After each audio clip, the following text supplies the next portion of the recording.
Hello guys, ഇന്ന് ഞാൻ നിങ്ങളോട് സംസാരിക്കുന്നത് വൈറ്റമിൻ ഡിയെ കുറിച്ചാണ്, അഥവാ കോളികാൽസിഫെറോൾ. വൈറ്റമിൻ ഡി പ്രധാനമായിട്ടും നമ്മുടെ ശരീരത്തിലെ ഒപ്റ്റിമൽ ആരോഗ്യത്തിനെ നിലനിർത്താൻ വേണ്ടി സഹായിക്കുന്ന ഒരു പോഷക ഘടകമാണ് വൈറ്റമിൻ ഡി എന്ന് പറയുന്നത്. വൈറ്റമിൻ ഡിയുടെ ഡെഫിഷ്യൻസി പ്രധാനമായിട്ടും ബാധിക്കുന്നത് നമ്മുടെ അസ്ഥികളെയും പേശികളെയും തന്നെയാണ്. നമ്മുടെ ശരീരത്തിൽ ഇത് ഡെഫിഷ്യൻസി ആണെങ്കിൽ പ്രകടമാവുന്ന ലക്ഷണങ്ങളാണ് തുടർച്ചയായ ക്ഷീണം, എപ്പോഴും ഉത്കണ്ഠയുണ്ടാവാം, സങ്കടം ഉണ്ടാവുക, പിന്നെ മുറിവുകൾ ഉണങ്ങാൻ കാലതാമസം എടുക്കുക. വൈറ്റമിൻ ഡി ഡെഫിഷ്യൻസി കാരണം നമുക്ക് രോഗപ്രതിരോധശക്തി കുറയുമ്പോൾ പെട്ടെന്ന് തന്നെ എപ്പോഴും പനി, ജലദോഷം എന്നീ അസുഖങ്ങളൊക്കെ ഉണ്ടാവുക. പിന്നെ എല്ലുകളിലും നടുവിലും ഒക്കെ വേദന ഉണ്ടാവുക, സന്ധിവേദന ഉണ്ടാവുക, പേശിവേദന ഉണ്ടാവുക.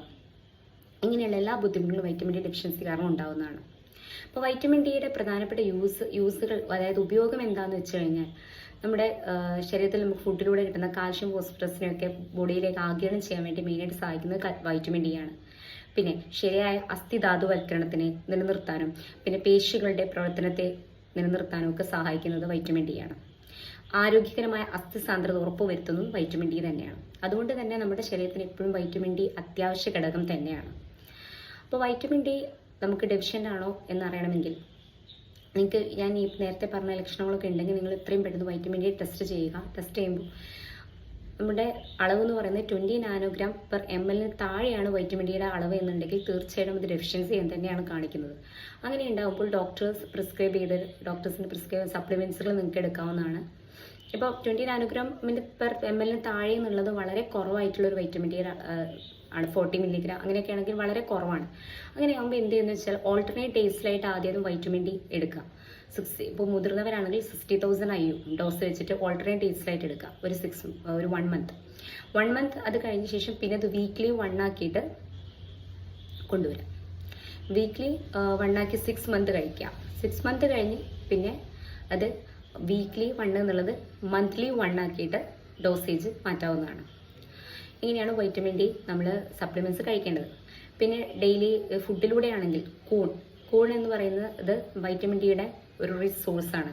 പിന്നെ മുട്ടയുടെ മഞ്ഞക്കുരു, പിന്നെ സാൽമൺ ഫിഷ്, പിന്നെ മത്തി നന്നായിട്ട് കഴിക്കുന്നത് ഒക്കെ വൈറ്റമിൻ ഡി നമുക്ക് ശരീരത്തിലേക്ക് കൂടുതൽ കിട്ടാൻ സഹായിക്കുന്ന ഫുഡാണ്.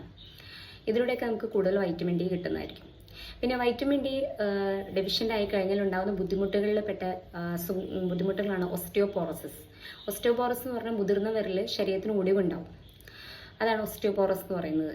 എല്ലുകളൊക്കെ ഒടിഞ്ഞ് ഇങ്ങനെ ഒരു വളവോടുകൂടി നടക്കും. പിന്നെ ഓസ്റ്റിയോമലേഷ്യ എന്ന് പറഞ്ഞാൽ അസ്ഥികളൊക്കെ മൃദുവാകുക. അതാണ് ഓസ്റ്റിയോമലേഷ്യ എന്ന് പറഞ്ഞ അസുഖം. പിന്നെ കുട്ടികളുടെ കാര്യത്താണ് റിക്കസിയാണ് വരുന്നത്. അപ്പോൾ ഈ വൈറ്റമിൻ ഡി ചില ആളുകളിൽ കോമൺലി വൈറ്റമിൻ ഡി ആഗ്രഹം ചെയ്യാൻ ചില ആളുകൾ ബുദ്ധിമുട്ടുണ്ടാകും.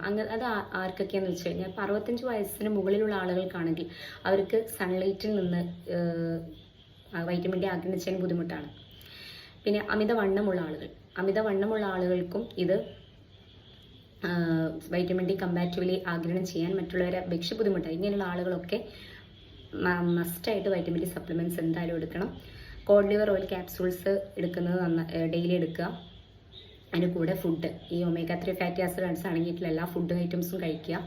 ഇങ്ങനെയൊക്കെ തന്നെ നമുക്ക് നമ്മുടെ വൈറ്റമിൻ ഡി ഡെഫിഷ്യൻ്റ് ആവാതെ നോക്കാൻ പറ്റും. അപ്പോൾ ഓക്കെ, താങ്ക് യു.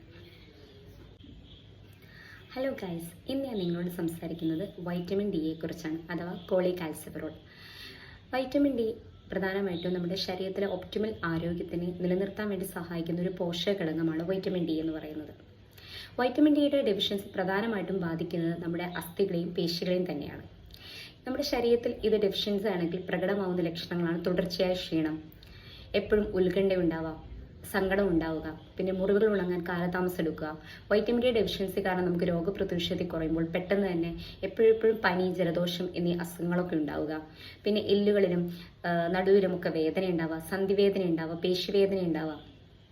ഇങ്ങനെയുള്ള എല്ലാ ബുദ്ധിമുട്ടുകളും വൈറ്റമിൻ ഡി ഡെഫിഷ്യൻസി കാരണം ഉണ്ടാവുന്നതാണ്.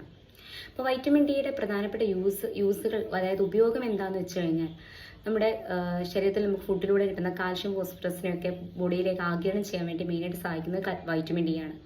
പിന്നെ ശരിയായ അസ്ഥിധാതുവൽക്കരണത്തിനെ നിലനിർത്താനും പിന്നെ പേശികളുടെ പ്രവർത്തനത്തെ നിലനിർത്താനും ഒക്കെ സഹായിക്കുന്നത് വൈറ്റമിൻ ഡി ആണ്. ആരോഗ്യകരമായ അസ്ഥി സാന്ദ്രത ഉറപ്പുവരുത്തുന്നതും വൈറ്റമിൻ ഡി തന്നെയാണ്. അതുകൊണ്ട് തന്നെ നമ്മുടെ ശരീരത്തിന് എപ്പോഴും വൈറ്റമിൻ ഡി അത്യാവശ്യ ഘടകം തന്നെയാണ്. അപ്പോൾ വൈറ്റമിൻ ഡി നമുക്ക് ഡെഫിഷ്യൻ്റ് ആണോ എന്നറിയണമെങ്കിൽ നിങ്ങൾക്ക് ഞാൻ ഈ നേരത്തെ പറഞ്ഞ ലക്ഷണങ്ങളൊക്കെ ഉണ്ടെങ്കിൽ നിങ്ങൾ എത്രയും പെട്ടെന്ന് വൈറ്റമിൻ ഡി ടെസ്റ്റ് ചെയ്യുക. ടെസ്റ്റ് ചെയ്യുമ്പോൾ നമ്മുടെ അളവ് എന്ന് പറയുന്നത് 20 നാനോഗ്രാം പെർ ml താഴെയാണ് വൈറ്റമിൻ ഡിയുടെ അളവ് എന്നുണ്ടെങ്കിൽ തീർച്ചയായിട്ടും ഇത് ഡെഫിഷ്യൻസി എന്ന് തന്നെയാണ് കാണിക്കുന്നത്. അങ്ങനെ ഉണ്ടാകുമ്പോൾ ഡോക്ടേഴ്സിന് പ്രിസ്ക്രൈബ് സപ്ലിമെൻസുകൾ നിങ്ങൾക്ക് എടുക്കാവുന്നതാണ്. ഇപ്പോൾ 20 നാനോഗ്രാമിൻ്റെ പെർ ml താഴെ എന്നുള്ളത് വളരെ കുറവായിട്ടുള്ളൊരു വൈറ്റമിൻ ഡിയുടെ ആണ്. 40 മില്ലിഗ്രാം അങ്ങനെയൊക്കെ ആണെങ്കിൽ വളരെ കുറവാണ്.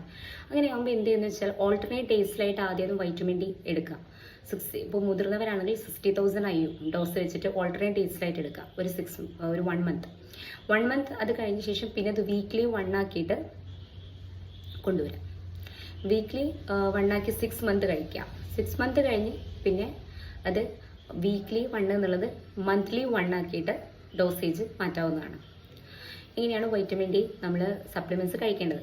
പിന്നെ ഡെയിലി ഫുഡിലൂടെ ആണെങ്കിൽ കൂൺ എന്ന് പറയുന്നത് വൈറ്റമിൻ ഡിയുടെ ഒരു റിച്ച് സോഴ്സാണ്.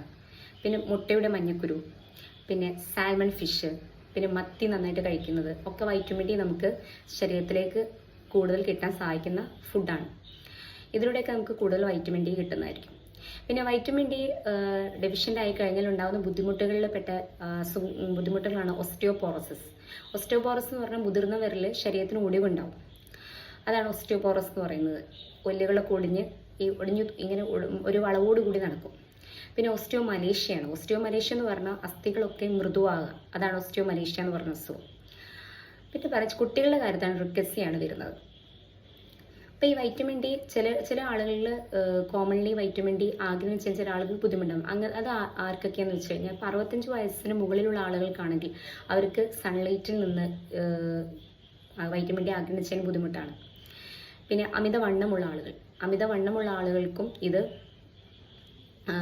വൈറ്റമിൻ ഡി കമ്പാരിറ്റീവ്ലി ആഗിരണം ചെയ്യാൻ മറ്റുള്ളവരെ അപേക്ഷിച്ച് ബുദ്ധിമുട്ടാണ്. ഇങ്ങനെയുള്ള ആളുകളൊക്കെ മസ്റ്റായിട്ട് വൈറ്റമിൻ ഡി സപ്ലിമെൻറ്റ്സ് എന്തായാലും എടുക്കണം. കോഡ് ലിവർ ഓയിൽ ക്യാപ്സൂൾസ് എടുക്കുന്നത് ഡെയിലി എടുക്കുക. അതിന് കൂടെ ഫുഡ് ഈ ഒമേഗ 3 ഫാറ്റി ആസിഡ്സ് അടങ്ങിയിട്ടുള്ള എല്ലാ ഫുഡ് ഐറ്റംസും കഴിക്കുക. ഇങ്ങനെയൊക്കെ തന്നെ നമുക്ക് നമ്മുടെ വൈറ്റമിൻ ഡി ഡെഫിഷ്യൻ്റ് ആവാതെ നോക്കാൻ പറ്റും. അപ്പോൾ ഓക്കെ, താങ്ക് യു.